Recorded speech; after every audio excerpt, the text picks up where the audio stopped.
lot of time's been spent with this draft. I actually spent about an hour doing these banners and probably about Mm-hmm.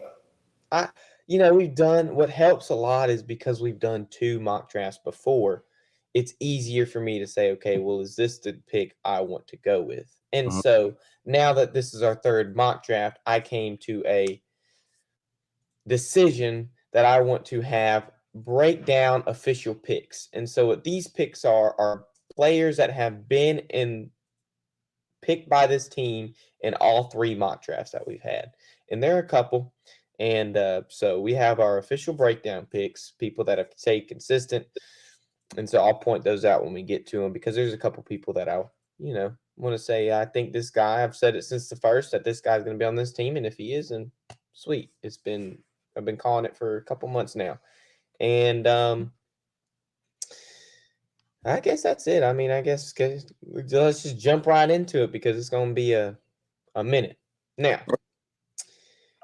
the Chicago Bears are on the clock, and I've said my piece that I've wanted to say in the past. But we this pick's pretty concrete. It's pretty concrete Yeah. now. There's not really changing this. People are saying, hey, this guy's going to be the next pick of the Chicago Bears. Now we look back and we think, okay, well, let's go to my original pick first. So originally it's Caleb Williams. So they say, hey, this guy's going to be the next pick of the Chicago Bears. Well, let's look at USC. So I like to look at a lot of college. A lot of my picks are like college aspects. A lot of when I see players in college is how they transfer to the NFL. I was a big CJ Stroud guy coming out of college, and when he transferred to the NFL, really good. I was really proud of myself for calling it. Bryce Young, I called that too. You So when I called see you was guys, on with Bryce Young. You was spot. yes, well, it's just because like they're spoiled in college, and it's almost like a kid. You spoil a kid throughout his whole life. It really don't have to work for nothing. What do you expect when it's time to work? They're not going to do much because it's time to work. They're not going to know that work ethic. Same with those people.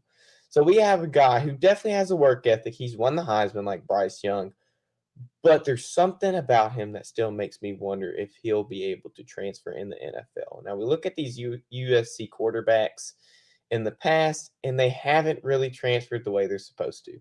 The last one, probably Carson Palmer. If we had to be honest, that long ago, it was probably Carson Palmer. The Carson last Palmer pretty was the good one. best. I think he was the best out of all, like the Matt Liners, John David Booties, Mark Sanchez, Sam Darnold. I'm missing somebody. I know I'm missing somebody, so please forgive me. Sam Darnold. Uh, I think that's it. I want to I say feel like there's like one more I guy. feel like we're missing. I know Robbie. If you know what, just yeah. But I feel like um I'm still missing somebody. We said Matt Leinart, John David Booty, Carson Palmer, uh, I mean, you don't want to Mark, count Matt Barkley, do you? Matt Barkley. Absolutely, yeah, Matt Barkley. Just USC. You know, I, you know what? Connor, it's show night. Come on, Michael. You're Jordan. I'm Pippen tonight. Let's go. Well,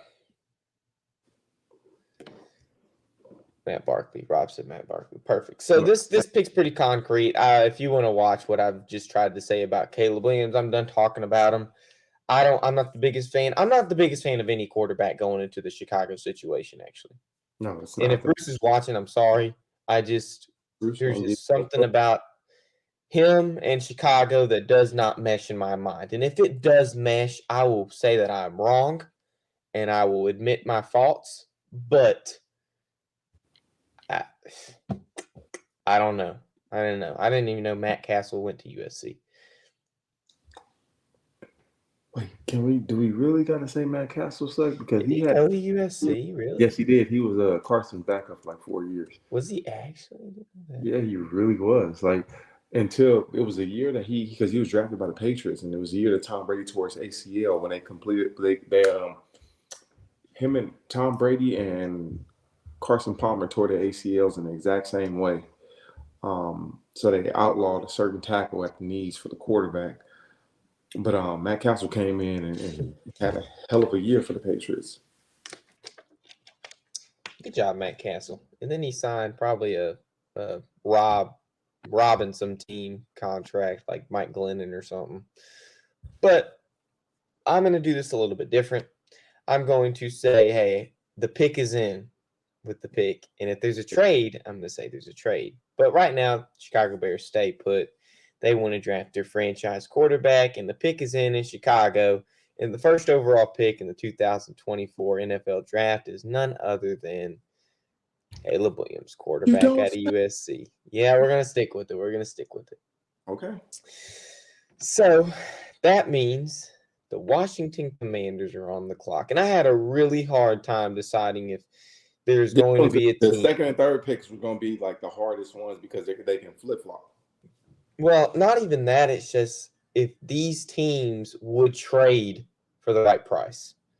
So I had to kind of consider, hey, will the Commanders or the Patriots trade for the right price? And in my mind, it's like they can't. So originally, Jaden Daniels, QB out of LSU. I've seen a lot of Drake May, but of what I've seen from Drake May, he was really good. The same with Caleb Williams. They were both really good in the 2022 season when Caleb Williams won the Heisman. But both of them had a drastic downhill in their stats and in their play and everything in this past season. And it's like, well, you know, even though you could say, okay, well, let's pull out of this guy's archive and say, okay, he won the Heisman, he did this and he did that. It's like that last year of college really matters to me, especially it really matters to me. And so when you have a downhill drop in stats your final year of college, how exactly is that going to transfer into the NFL? And we've seen it, and it's not very good. I mean, we take a look at Bryce Young, for example. He didn't pan out, and I'm not saying that there's not time for him to pan out. You know, he had a bad rookie season. That's fine. Maybe there's time for him. But there is one guy in this class that did not have a decline in his stats. He had freaking Madden video game numbers this past season, won the Heisman, and the Washington Commanders are going to look at that, especially hiring Cliff Kingsbury as their offensive coordinator. He is the Heisman mastermind. They stay at number 2. The pick is in, Nate. They draft Jaden Daniels out of LSU. This will be the best quarterback in this draft class. Mark my words. He's not going into an amazing situation. Hold on. Tuesday, April 23rd. It's 8:15. Okay. Best quarterback in this draft class. All right, let's go. So, the New England Patriots are on the clock, and they're deciding, hey, do we want to trade this? And I think the Patriots will trade for the right price. The Patriots will trade for the right price, but will they get that right price on draft night? Originally, I have the Patriots picking Drake May, quarterback out of North Carolina. Now we see someone like the Giants who are in dire need of a quarterback, or the Vikings who are in dire need of the quarterback, and these teams know it. So these teams are going to be like, okay, well, there's got to be a right price, especially with these people with these desperate needs, right? So whether or not the Patriots get the right price on draft night, I'm going to say no. I'm going to say they stay at number 3. They don't get that trade they so highly desire. And the pick is in, Nate. They stay at number 3 and decide to punch their ticket with a North Carolina quarterback named Drake May. So our first 3 picks are our official breakdown picks. They are the first 3 guys that have stayed consistent throughout all 3 mock drafts. Right. And let's see if that stays for number 4. So the Arizona Cardinals are on the clock. I'm kind of speed running these first couple ones, but yeah. I might even make an hour out of this show. We'll see. Yeah. The Arizona Cardinals are on the clock, and they traded Hollywood Brown, which was their best receiver by far. And so they need a receiver. They need a receiver bad. And so you have a guy who is the 4th best prospect ever coming out of college. And the only 3 people in front of him was Megatron, Randy Moss, and Larry Fitz. Only 3 people in front of him. Hall of Famers. Easily. Probably all top 5 wide receivers of all time. If you want to argue that, you can. But I think they're all top 5 wide receivers. I'm talking about Marvin Harrison Jr., wide receiver out of Ohio State. Now, one thing with him, he's not showed up to much. He has not showed up to much because there is that issue of, I know I'm good, So what if I perform at a level that I'm not always performing at? Would it ruin my draft chances? And the answer is yes. You know what? But also, men lie, women lie. The film doesn't. He's got enough film. He's got enough film. You know that his game speaks for himself. And again, he's the best prospect in the draft. He's the best prospect with the most upside in the draft. Him right there. And so, with that being said, because the Cardinals are such in dire need of a quarterback, they're not going to trade. They're going to wide receiver. Sorry, excuse me. The pick is in, Nate. They're going to stay with number 4, and they're going to continue to get the 4th best prospect ever as a wide receiver and get Marvin Harrison Jr., which is another official breakdown pick that stayed consistent throughout all 4 mock drafts. Or 3, sorry. So, we get to the Chargers. The Chargers are on the clock, Nate. And so this brings me to my first dilemma of the night.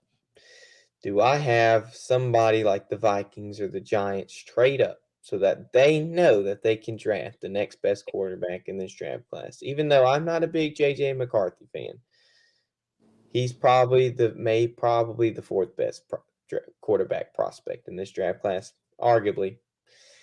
So do we see someone like the Giants or the Vikings trading up? And because the Vikings are in such dire need of a quarterback, this is something that someone like Jim Harbaugh takes advantage of. He's been in salesman mode these past couple months saying, hey, J.J. McCarthy is the best quarterback in this draft class. So somebody can – we know what the top 4 picks are. With the L.A. Chargers sitting at 5, it's a great golden opportunity for you to accumulate draft capital. Somebody, you speak up, talk up, oh, he's a first-round talent and all these things. You build up the player that you coached in college. For somebody to be desperate enough to, hey, I need to trade up to get him. Hi, MJ. Look amazing.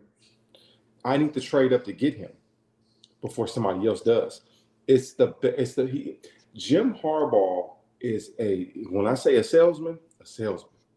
He can sell salt to a snail. He can sell water to the water boy. Water to the wall. You had such a perfect rhyme right there.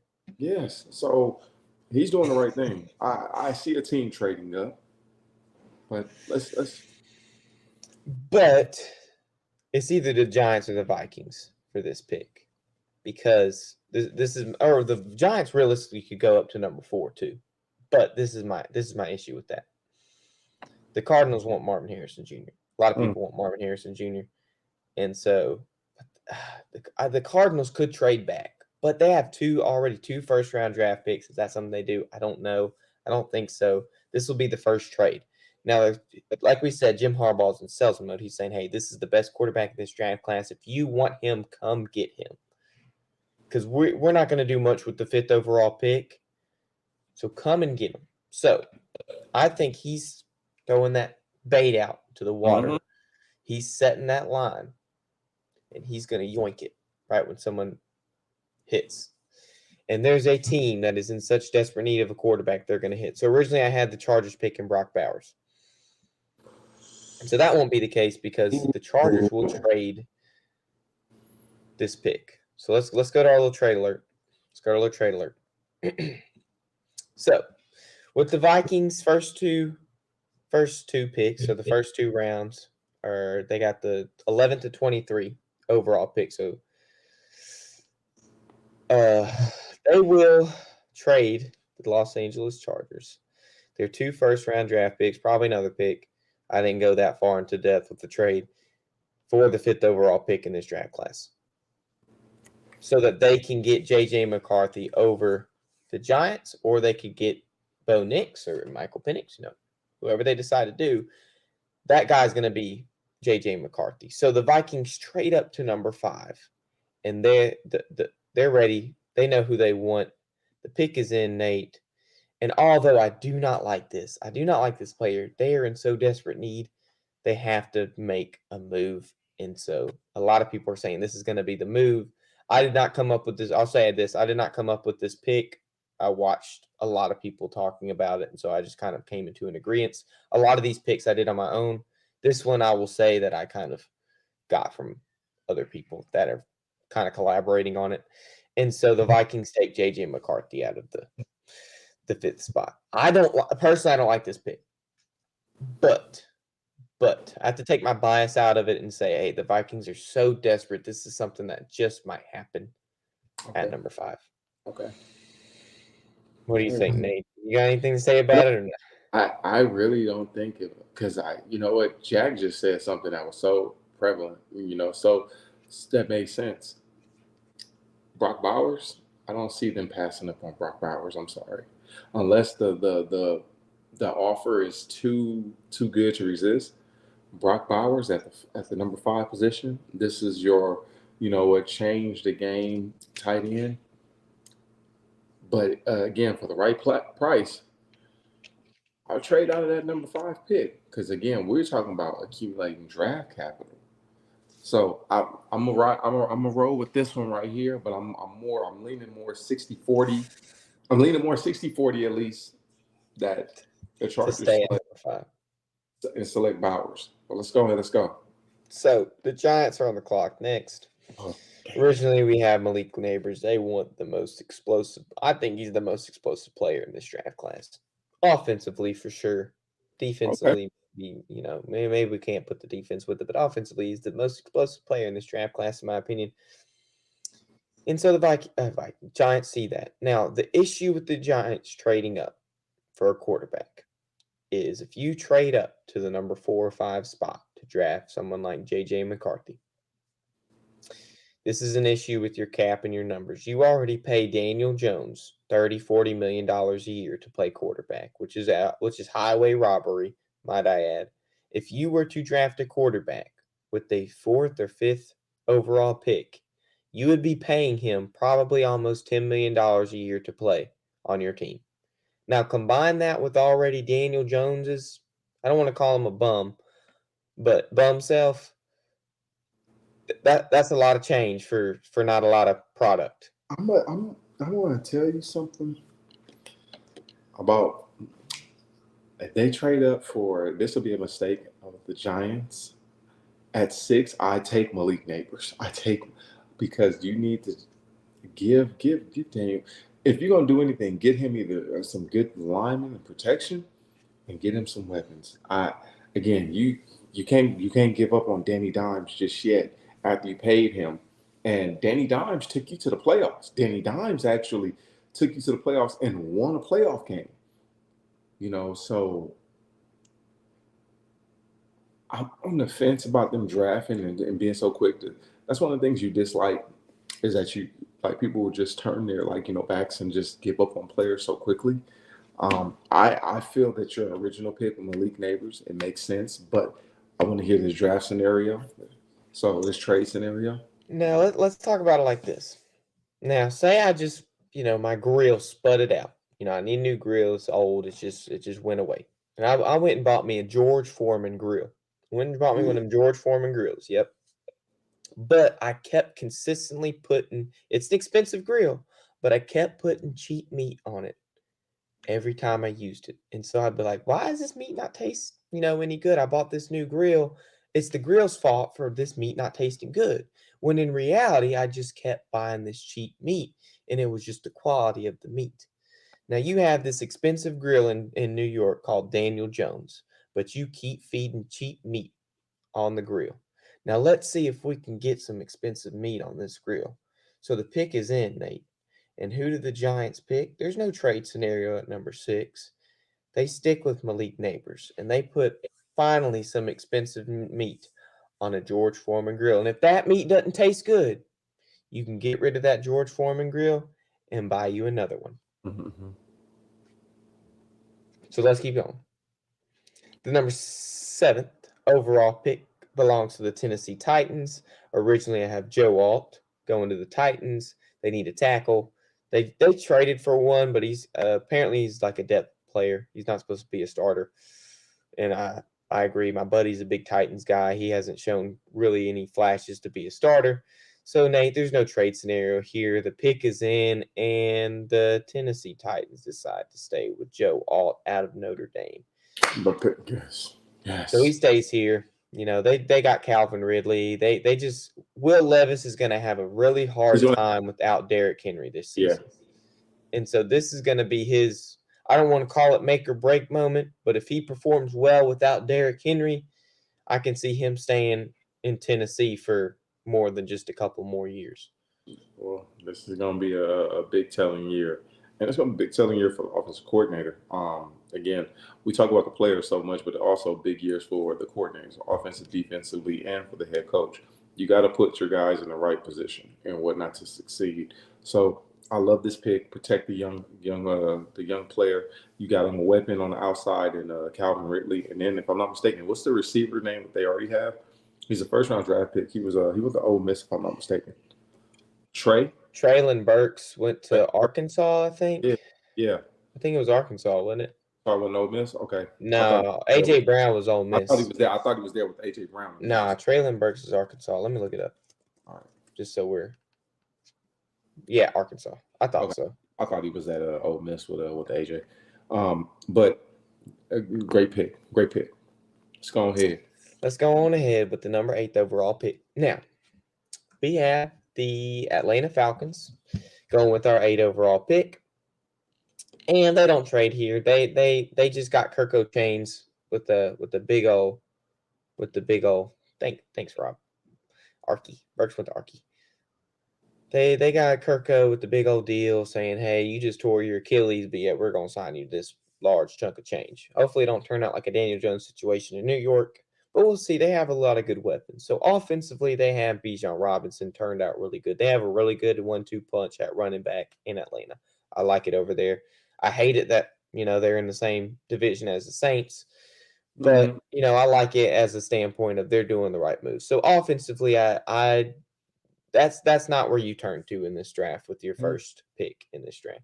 You don't turn offensively. You're doing the right things offensively. You got to fix up that defense. That was one of your weak points. You got your quarterback that you said, hey, we are a playoff team without a quarterback. We don't have our quarterback. And so you got that quarterback. So you really don't need any more offensive moves right now with this first pick. So let's go defense. Originally, I had Dallas Turner. In my opinion, this is the best defensive player in the draft. We saw it with Will Anderson playing just pretty much the same position as Dallas Turner. He was more of a middle inside linebacker, but he played outside a lot too. It was just he could play everywhere. It just depended on where they wanted him to go. He played a lot. He was a monster.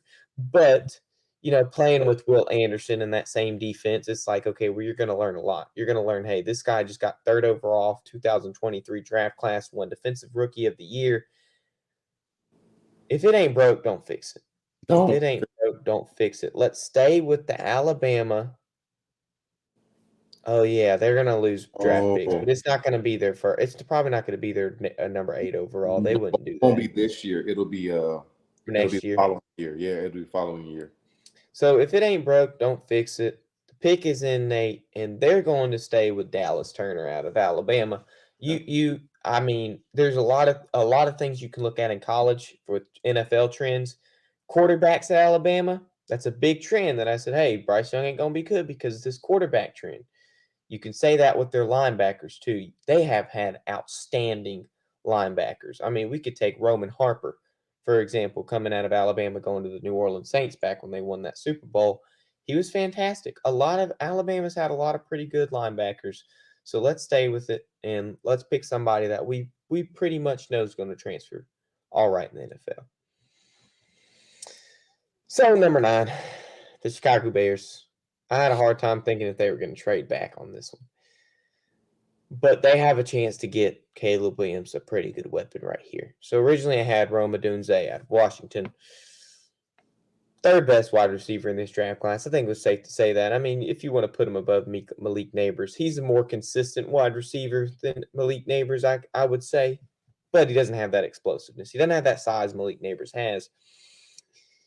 And so but he's very good. Now Chicago looks at this and they're like, okay, we can trade back or we can get something with Caleb Williams to pair with Caleb Williams so that we're going to keep adding to his situation in Chicago. This will be the best situation and first overall draft pick has ever gone to in the history of the draft by far, especially if you stick with this pick. So Nate, the pick is in. And they don't trade. They stay with Rome Odunze out of Washington. They get and I wish they would go defense on this one, but the issue with that is, hey, we're Chicago. We had a top 5 defense the second half of the season. You can build off of last year. So we're gonna just you want to build off of how you finished. you can take defensive players later in the draft, but you might not have a Rome Odunze later in the draft. He might not be there. So this is what you pick at number 9. Okay. So number 10 is the New York Jets. And so this is where I kind of got iffy. So let's pull up the original pick. They pick Olu Fashanu originally because you have Aaron Rodgers, who's 40 years old. He's pushing that retirement age where he just tore his Achilles too. So you're going to take somebody like Olu Fashanu, a big body that you're going to say, hey, we want to protect our 40-year-old quarterback. Investment. We have to. Investment. Because that way, if we fortify our O-line so well that we can maybe pull a Green Bay, get a quarterback under Aaron Rodgers, a young quarterback, learn underneath him. And so when he comes, he's going to come into a very good situation where he's not going to have a lot of pressure due to this O-line. So do they stick with this pick? Now, Brock Bowers is still available, Nate. Brock Bowers is still available. And so they just got rid of C.J. Uzomah, and their starting tight end right now is Tyler Conklin, I believe. But is he good enough to be a starter in the NFL? Now, Aaron Rodgers has a lot of weapons. In the past, we don't see Aaron Rodgers throwing a whole lot to a tight end. Let's be for real.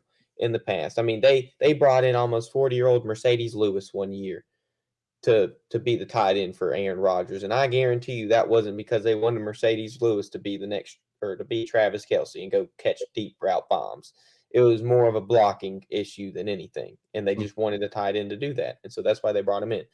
And they're going to think the same way. Hey, if we get tight end Brock Bowers, he's not going to be a blocking tight end. He's going to be just like Travis Kelce, where he runs out and he catches and does all this flashy stuff. So with that into consideration, the pick is in, Nate. Do they pick Brock Bowers or do they pick Olu Fashanu and stay with it? I'm gonna say they stay. Keep fortifying their O-line so that when Aaron Rodgers is just able to retire, they can have a pretty good successor, and he's going to be comfortable in that pocket if they decide to get a pocket passer. That's number 10, Nate. Like that. Now, number 11. Originally, you hated number 11. I know. Now, the Vikings were on the clock. I said, hey, you don't pick J.J. McCarthy because, look, you're going to put a dude that does not throw the ball. I mean, he runs the ball. College is a pretty good indication of how they're going to perform in the NFL. Not always, but, I mean, we can tell a lot of the time. And that's why a lot of these analysts are like, hey, this guy's going to be good. This guy's not going to be good. And we see someone like Brock Purdy who gets picked last in the draft and ends up being good in the NFL, which is insane. But you didn't like this last pick originally. I had Bo Nix because I could not see the Vikings putting somebody in an air raid offense that had not proven themselves to be an air raid offense quarterback. So it's like I said, it's like putting a square peg in a round hole. How are you going to make that fit? And if you make it fit, fantastic. But I started thinking, I said, hey, look, Bo Nix is not a first-round quarterback. There's no way he's going in the first round. Maybe later on, maybe. But he's probably second or third round quarterback. And so let's keep in mind, the Chargers now have the number 11 pick. They don't have the number 5 anymore. We said, hey, the Vikings are going to trade up. So what do the Chargers do with this pick? So the pick is in, Nate. And they pick who they originally were going to pick with number 5 because he fell so far to 11. And they pick Brock Bowers with the number 11 pick because somehow, some way, he falls. Because Chicago's going to go, hey, we have Cole Kmet and Gerald Everett. We don't need them.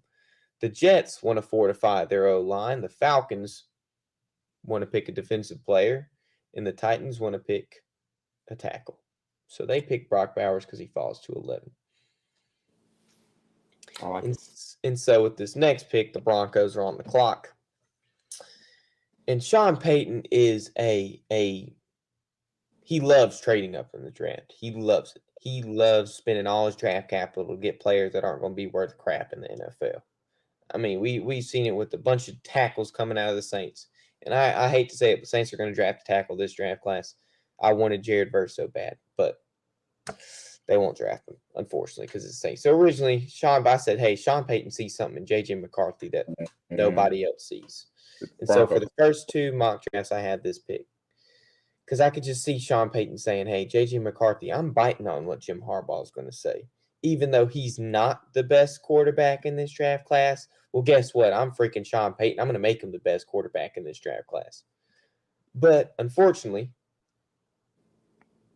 yes, thank you, Chad. Unfortunately, J.J. McCarthy is off the draft board. So you have to kind of go, do we want to take a chance on Bo Nix, or do we want to just draft somebody that's going to that we know is going to be good in the NFL? Somebody that maybe the Saints were looking at in these past couple mock drafts. So Nate, they don't trade anybody. The pick is in. They stay at number 12, and they actually draft Jared Verse out of Florida State, the guy that I wanted so bad on the Saints. You know, it took a lot of my pride out of me to kind of put this pick at number 12, because that means that the Saints aren't going to have him at 14. So we'll see who the Saints pick at 14. In 13, now I love this pick at 13 originally. I love Michael Penix. You didn't like it, but I loved Michael Penix. And the more I watched people's final mock drafts, Nate, the more I saw this pick exactly, because they have the mindset of, okay, we're going to bring Michael Penix into a new Antonio Pierce-led team. Broncos are pretty good off the edge as it is, to be honest, and we'll see. And Antonio Pierce-led team, they don't know what to expect of him other than what his interim years were told. So you have Gardner Minshew and Aiden O'Connell on your quarterback depth right now, and you're saying, hey, do we want to add a third person to keep this competition as healthy as it gets, to kind of keep it a little cutthroat and rugged? And so the answer is, if they're going to trade number 13, and if they trade back, are they still going to get this guy, Michael Penix Jr.? Because the more I saw more mock drafts, because I watched a little bit of other people's things, like actual NFL analysts, they love this pick too. But it wasn't until right now that they loved this pick. But I mean, as you can see, our last mock draft, I had this pick going up. So this was a pick that I conjured, not anybody else is doing. You know, I gave credit to all the other people with the trade up with J.J. McCarthy. But this pick, I'm giving myself credit, sole credit. And the pick is in, Nate. Do they stay with the quarterback? And I think they just do. I love this pick so much that they're going to stay with Michael Penix Jr. They're going to pick him at number 13, and they're going to add more competition in Las Vegas and see who their starting quarterback is going to be in this next year. I like it. I like it. So we have 3 more picks rounding out this first half of the first round until we get into our little ad break. So originally, the New Orleans Saints, my team, Jared Verse, these last 2 mock drafts, I wanted a Jared Verse in a Saints uniform so bad. I just wanted to see him in a Saints uniform. Well, they got Chase Young. Cameron Jordan's only getting older. He's not getting any better. And I was like, well, let's have a Cameron Jordan successor. Let's get Jared Verse. And I guess Chase Young might be Cameron Jordan's successor, whatever. But now Jared Verse is off the table. And now if Jared Verse is off the table, it's like, okay, we're looking at 2 letters. We're looking at OT. And you know what that stands for, Nate? Offensive tackle. Offensive tackle. And so the Saints are in dire need of an offensive tackle. But we just had some pretty good offensive tackles go up. Do the Saints trade up to get an offensive tackle? No, they've done that too much in the past to get Trevor Penning. Didn't work out. And so the pick is in, Nate. And so the tackle that the Saints are going to pick with the number 14, they might reach a little with this one, especially due to the last mock drafts. They're going to get J.C. Latham out of Alabama. That's a good pick. Because even though we've seen someone like Evan Neal coming out of Alabama as a tackle, who hasn't been the greatest tackle, it's like, well, Alabama obviously does something right. And so you take a chance with J.C. Latham. You don't draft up or you don't trade up. You might trade down if you want to, maybe. You don't trade up. You just take the pick. If he works out, I hope he does. If he doesn't, oh well. And so I have this as maybe a little bit of a reach, but I like him right here. So we get to 15. And so originally I had the Indianapolis Colts picking their guy, Terran Arnold, who they think is the best quarterback in this draft class. But He's really good. Hmm? I said he's really good. Yes, he is. But there's a person that's also really good that another team wants. And so to get number 15, you have to trade up. And so the team that has the number 17th overall pick is the Jacksonville Jaguars. And so there's a trade alert, Nate. The Jacksonville Jaguars decide to loan their division rival Colts their first round draft pick, maybe a fifth round or a fourth round to go with it and say, hey, we're going to trade up to 15 because we have a guy that you might draft at 15 that is our guy. The thing about the first round in the draft, you have to be cutthroat. If this is the guy you so highly desire, you have to go out and get him. And if that means trading up 2 spots to a team that you know is going to pick a cornerback, that means trading up 2 spots to pick a cornerback. So the pick is in, Nate.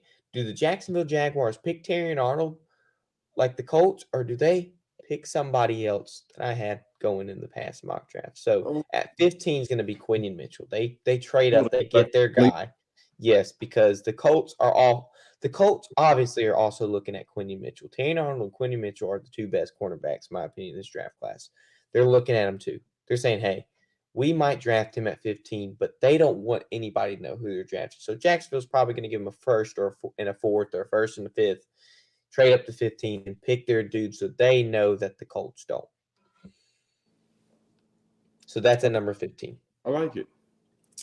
Number 16. Originally, I had, this is the Seattle Seahawks at number 16, Troy Fautanu, tackle out of Washington. Now, this dude is small enough. I've said it before. He's small enough to be a guard, which is what the Seattle Seahawks need. He's small enough to transfer to a guard, which he will. He will not stay as a tackle in the NFL. He will be a guard. And so, let's keep this kind of short and sweet. The pick is in, Nate. At 16, the Seattle Seahawks decide to stay with Troy Fautanu. And they pick him up, convert him to a guard, and he does pretty. I think he does pretty good. Great pick.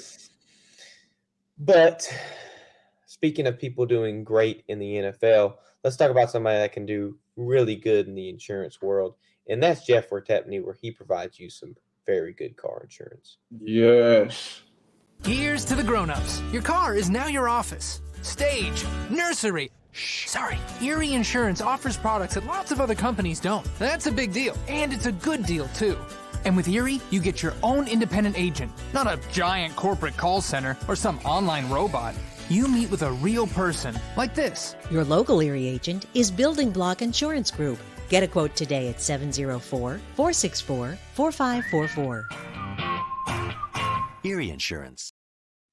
And when you call Jeff Wertepny at 704-464-4544, I feel like I'm on the end of like a have you or a loved one suffered from mesothelioma?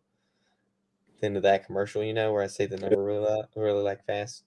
But if you go ahead and call Jeff Wertepny at that number, I would say it again, but I don't want to jinx anything because you may or may not call him. Go ahead and ask him who he sees the Seahawks picking at number 16. And if he agrees with me, great. If he doesn't, I don't know. You might not have to buy his insurance. Oh, wow. I'm just kidding. Buy his insurance. He's a good guy. Jeff, if you're watching this, I'm not slandering your insurance, I promise. But let's keep going. Nate, is there anything you'd like to say before we keep going to the second half of this? Let's hit this like a snowball. A snowball going hill. I want to hear this. I'm interested. Come on. So 17, we have just said, hey, the Colts and the Jaguars swap picks. So the Colts have 17. Originally, the Jaguars picked Quinion Mitchell, but they're going to trade up and they're going to get their guy. And the Colts are okay with it because the Jaguars give them a nice little fourth round, first round to go ahead and get another cornerback. So the Colts still get a guy. I don't know if it's their guy, and the pick is in, Nate, and they're going to actually stick with Terry Arnold Okay. in this draft. They're going to pick him up, but it's going to be a couple picks back, and they're okay with it. That's who they were going to pick originally, and they get in the 4th round pick to add with it. Okay. So let's keep going. Cincinnati Bengals are on the clock. You have a decision to say, hey, do we pick an offensive player here, or do we pick a defensive tackle? And so I had to look back at DJ Reader left Cincinnati. I'm not sure what team he's on now. Let me see. Do you know what team he's on now? I don't know.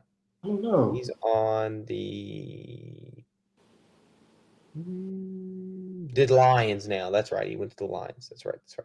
Now he's a good old Clemson boy. But originally I had them picking a tackle. And in my mind is Joe Burrow is so injury prone. He's never since that Super Bowl, he's never on the football field. It feels like he's always out with injury. And so the Cincinnati Bengals, because of this, just signed a 2-year exclusive rights deal or something with Jake Browning, who was the backup for this season, who kind of led the Bengals to an okay season. And so let's just stick with the same logic Aaron Rodgers and all these other teams are saying, hey, we have an injury-prone quarterback behind us, so let's protect them the best we can.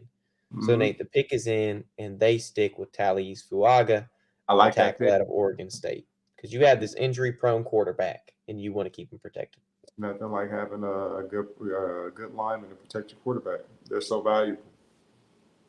Hopefully Joe Burrow doesn't have another season-ending injury, but, knock on wood if he does.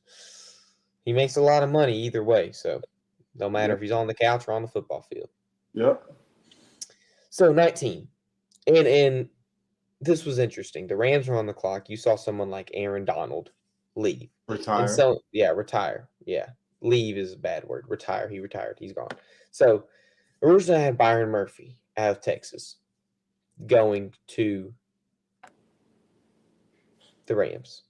But I looked into it and I was like, well, why did I pick another? We had someone like Kobe Turner who did pretty good. His rookie this past season. It was his rookie season. He was a pretty good draft stud for the Rams.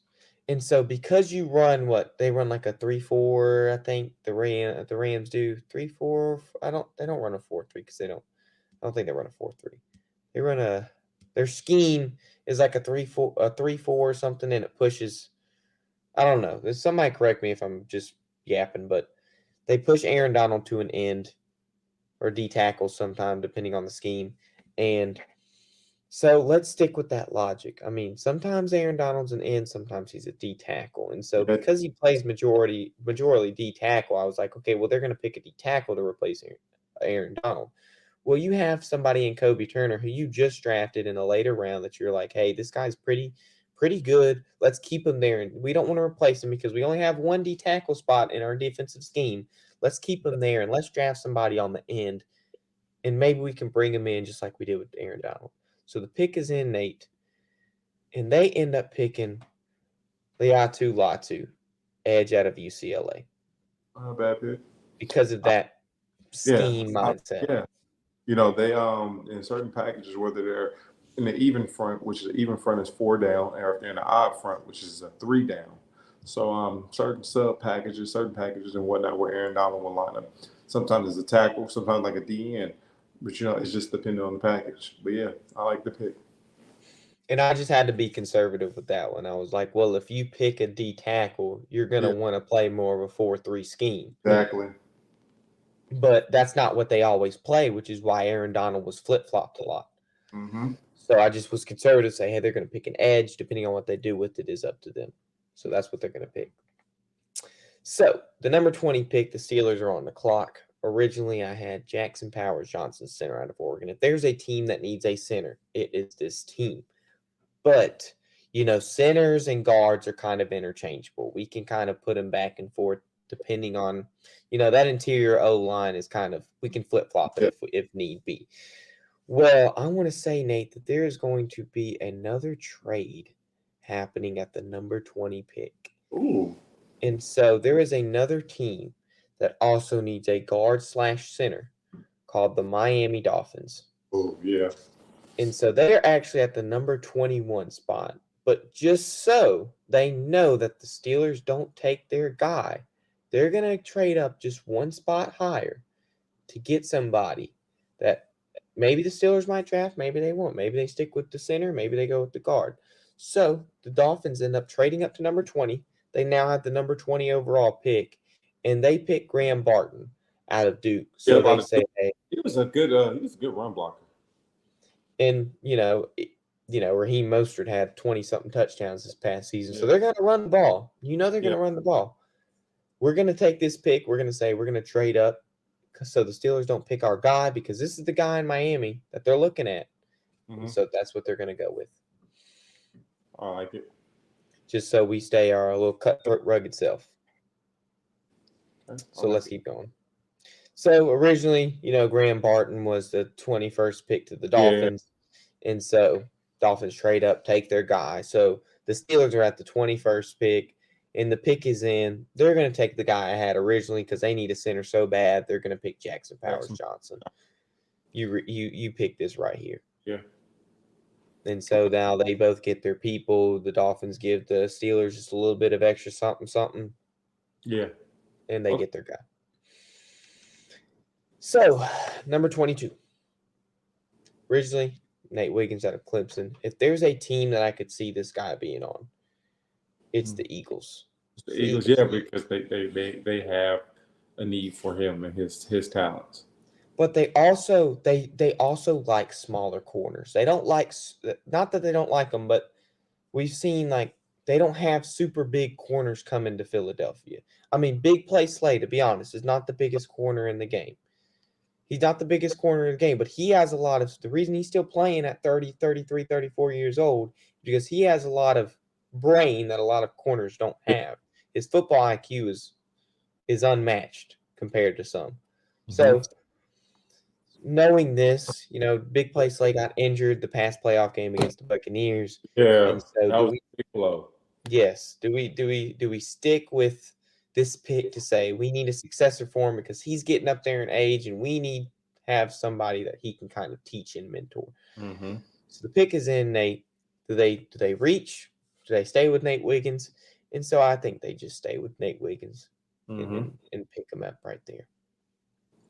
So they'll stay right there with Nate Wiggins, and we'll be off on our merry way to 23.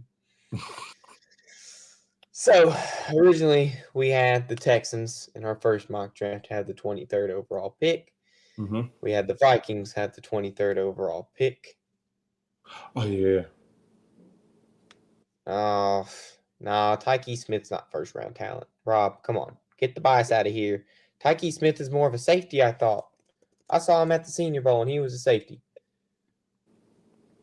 Is he a cornerback going to the cornerback in the NFL? I don't know. He might be, but when he was at the Senior Bowl, he was a safety. He was lined up in safety. Oh, he's a slot defender. Okay, that makes sense. Thanks, Jack.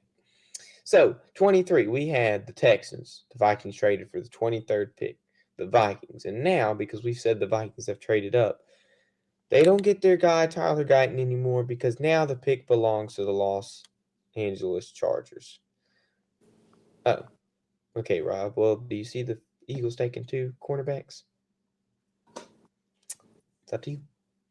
He can play either. Yeah. He can play either. Yeah, he can play either. You're right. But he was at safety, which confused me. So now we have the Chargers picking this up. And so you have to think, okay, well, the Chargers draft an O lineman. What is one of their biggest needs? They draft an O lineman, and you say, okay, well, maybe they do because Justin Herbert got injured last season. And they had a pretty rough run with old Easton Stick, whatever his name is. Easton, whatever his name is. I can't remember. Pretty rough run. I mean, it was hard to watch him. He threw like 3 picks in the span of a couple minutes against the Raiders. It was so hard to watch. But now you say, hey, do the Chargers want to protect their line? I mean, do they want to protect their quarterback, fortifying their line? They have to. And I just had to ask, do they though, Nate? This line is so stacked. This draft class is so stacked. Do they get him? Do they get one in the later rounds? Well, I was also looking at their depth chart and a couple of their needs, And one of the biggest needs I came across was a defensive tackle. Now, their defensive tackles are kind of horrendous. I don't want to say like they're awful, but they're not what you kind of want. Both of them are not even top 150 in any defensive category, which is kind of maybe not even top 250, but all ESPN shows me is 150. So in my mind, I'm saying, hey, you have a tackle that's probably at least top 150. Let's go ahead and pick a D tackle. So the pick is in. I'm going to go with the D tackle with the Chargers with the 23rd pick, and they pick Byron Murphy the second out of Oh Texas. wow! Because he So you drops to went from 23. you see him going to the Chargers instead of LA or the Rams. Yeah, the Rams. Well, he goes to LA still, but he Different goes team. to that Yeah. different team. Because I mean, when I saw that D tackle, I was like, do you get best available? Because he probably will be best available here, or do you get a tackle? So for me, it was like, well, we just got Brock Bowers, and so let's just get a defensive player to add with it, and we'll figure out lineman later. So 24. I'm gonna try to keep this as fast as possible, but let's see what I got. 24. Okay, cool. Originally, I had the Cowboys reaching, The picking running back, Jonathan yeah. Brooks. Yeah, the running back. Hold up, let me fix this real quick. I had a comma between his name. Boink. Because the Cowboys need a running back, almost just as bad as some teams need quarterbacks. Yeah. But you see, Dak can throw 40, 50 times a game, need Yeah. be. He's not exactly like Patrick Mahomes where he doesn't need a running back, but he can sort of do it. He can sort of do it. He's not Patrick Mahomes yet, but he can sort of do it. Well, my mind is, do they still make this reach? Well, now Tyler Guyton's still on the board, and I was like, well, I kind of like him, especially since you lost, what's his face, Tyron Smith to the Jets. Is that his name? Yeah. Yeah, Yes. to the Jets. You lost him, and so let's replace him. So, Nate, the pick is in, and so they pick Tyler Guyton. I like this pick because they just replace him because it's one of their needs now. Yeah. And if they need to, they can trade up and try to get Jonathan Brooks, or they can see what running backs fall to them in later rounds. Yeah. I like Because it. some of the best running backs weren't picked in the first round. Alvin Kamara, for example, was a 3rd round draft pick. And just amazing running back and went to the right team and the right system. Yeah, I wish we still had that system, unfortunately. Yeah. So let's keep going. 25, MJ, if you're still watching, this is your team, the Green Bay Packers. And originally I've had Cooper DeJean going to this team. After watching him at the Senior Bowl, he didn't have a good year, but after watching him at the Senior Bowl, he was really, really good. He was very good. So I like Tyler Guyton. But if there is a team that's going to draft Cooper DeJean, it's the Green Bay Packers. Now, there's a lot of teams that won't draft this kind of player. Yeah. And if you're getting with what I'm hinting at, you can see that we're on the same wavelength. There's a lot of teams that won't draft this kind of player simply because of certain aspects of his game. And so, do they stick with somebody? They take this pick. Now, PFF has him as their top cornerback. And I think I've said that before. And although PFF's not the standalone, top cornerback, whatever, the pick is in, Nate. And if there's a team that's going to draft this guy, if he falls, he will probably still go to the next team. They're going to stick with Cooper DeJean. He's been consistent through all 3 mock drafts, and he is a breakdown official draft pick. And so he goes to the Packers at 25. So 26 happens, and the Buccaneers are at 26. And so this is where I had to think, okay, do the Buccaneers go defense or offense with this one? And I've had them picking a wide receiver out of all the mock drafts. But there are a couple good defensive players still there that they might want to replace. They have older guys on their defense Levante David, for example. He's not getting any better. And maybe you want to replace him. It's whatever. If you want to, you want to. But I love picking a wide receiver. For some reason, I just love the Buccaneers picking a wide receiver because you just signed Baker Mayfield to a deal. You still want him to prove himself. And what better to prove himself than adding another weapon to his disposal? I like AD too. I like him. I like his game. Nate, let's be for real.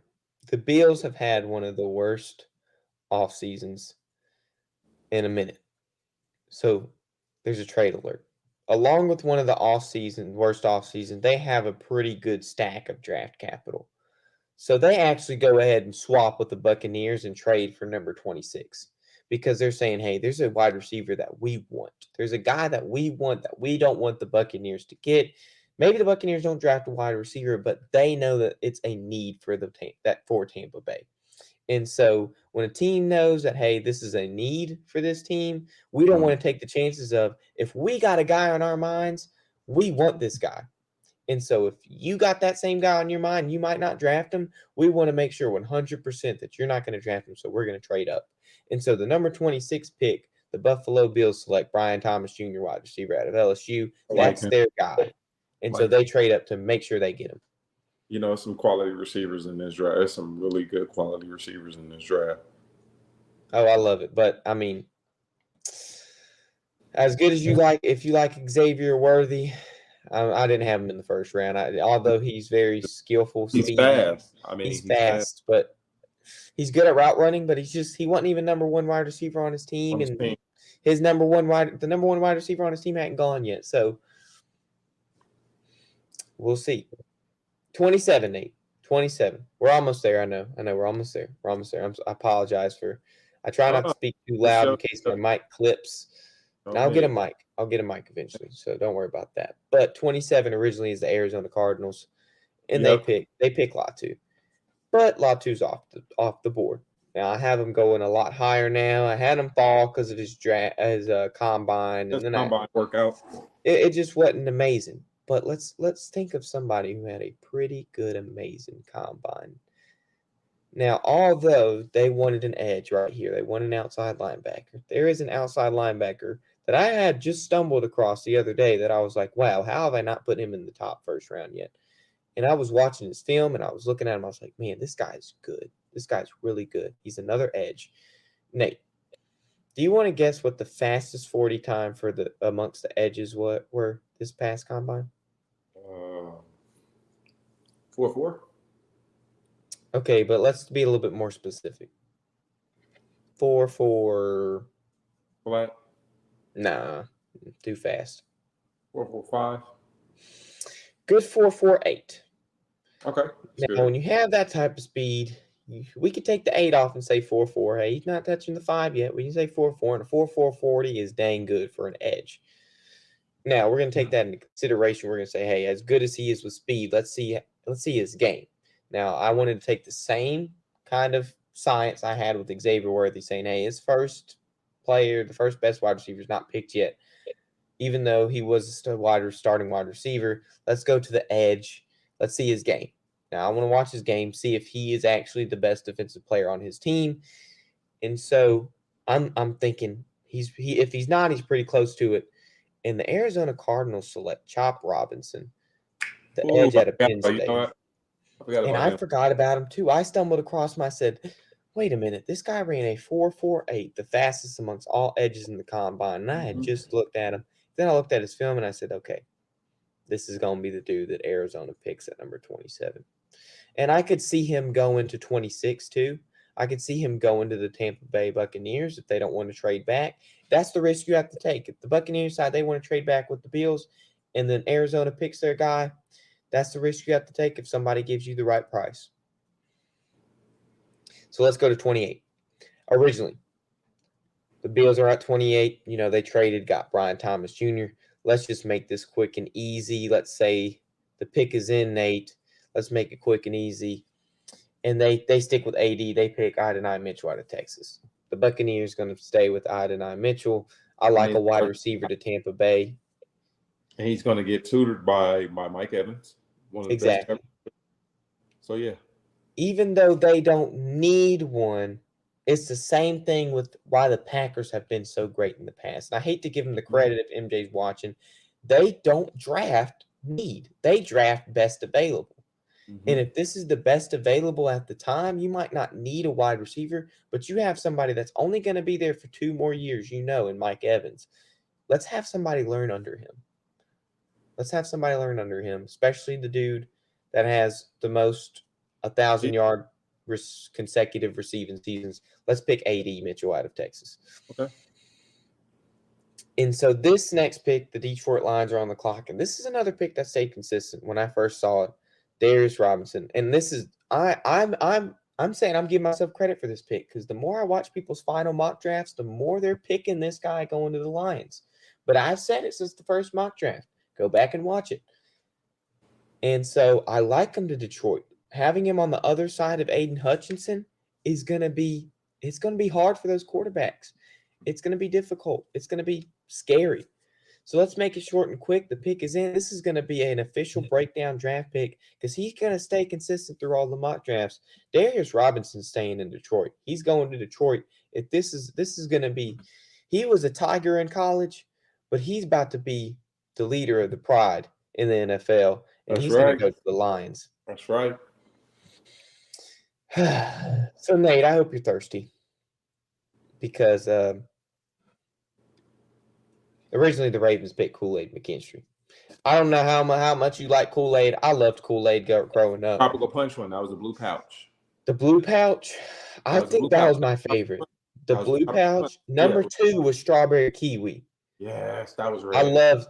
Now I couldn't get behind cherry or grape. I didn't like those growing up. For some reason I don't like grape artificial flavored stuff, and I don't like cherry artificial flavored stuff. So I just couldn't get behind them. But those two, the blue and the green, they were bangers. They were bangers. Sometimes we'd get the lemonade ones. The lemonade ones, you put them in a pitcher.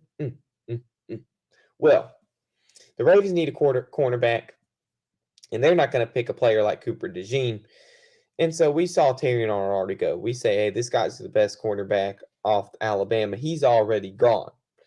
But as good as he was in Alabama, there was another sheriff in town in the cornerback position, and that's Kool-Aid McKinstry. That's true. So the pick is in, and the Ravens are a little thirsty. The flock's a little thirsty. And they pick Kool-Aid McKinstry. They stay with it and pick him out of Alabama. And I like this pick. I say they stick with it. And so now we've gotten to the last 2 picks. And so San Fran, after watching some clips from last season, originally I had them picking a D tackle. They ended up signing one. And so then the second one I had them picking J.C. Latham. Well, the Saints might have picked him at 14, excuse me. And so now he's off the board. Mm-hmm. Well, Rob might need to be listening for this pick because I had to go into some careful consideration if I was going to have them pick another tackle or if they were going to pick another position. But after seeing Brock Purdy has this thing where, as good as he was last season, he has this thing where he likes to kind of step up into pressure. And so as I was watching it, although it's not entirely the tackle's fault, the tackle was not able to hold that defender long enough for Brock Purdy to take that step into that throw to the direction he wanted to throw it to without being pressured, making an inaccurate pass. Well, that tackle, it wasn't Trent Williams. It was a guy on the other side. So I was like, well, you know what? Let's pick somebody that might not happen. Well, Brock Purdy's still inexperienced. He's still young. You know, he's still learning. And although that is not entirely on the tackle, let's pick somebody that might give him a little bit more extra time. Rob, I hope you're listening. I picked Amarius Mims, tackle out of Georgia, for this pick. For San Fran. Okay. And so that makes good sense. I mean, you know, on the opposite side, again, the opposite side of Trent Williams, you need somebody that's going to be reliable. You know, you want to have somebody that's going to be reliable. You know, that protect those edges. You know, that can protect those edges and not essentially make let the pocket collapse. So, I mean, I like that pick. And he's a righty, so he's going to naturally want to go to the right to throw the ball. And if you don't have a protector on that right side, then it's going to be difficult. And although I said it's not entirely up to that tackle, you know, Brock Purdy shouldn't step up into pressure. He didn't have a lot of time to step up. So we're going to pick a tackle to replace it on the right side. And I like this pick. Rob does too. So the last pick of the 2024 NFL Draft. It's the last pick.